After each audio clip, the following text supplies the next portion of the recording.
Hello അസ്സലാമു അലൈക്കും. അപ്പൊ ഇന്ന് റമദാൻ 4 നമ്മുടെ വീട്ടിലെ നോമ്പ് തുറക്കാൻ വന്നിരിക്കുന്നത്. ഒരുപാട് ലൈറ്റ് ഒക്കെ ഇട്ട് പെങ്ങള് നല്ല സെറ്റ് ആക്കി വെച്ചിട്ടുണ്ട് വീഡിയോ എടുക്കുന്നതിന് വേണ്ടിയിട്ട്.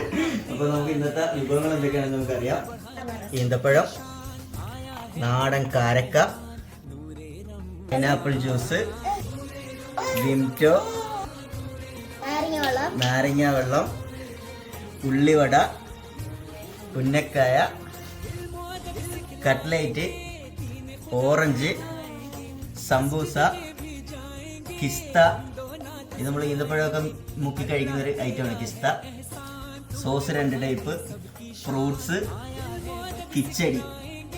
दीन खुदा फैलाएंगे, मस्जिद में भी जाएंगे, हम दो नात सुनाएंगे। अल्लाह तेरा है एहसान, तूने बढ़ा दी सबकी शान, आया है बन के मेहमान नूरे रम।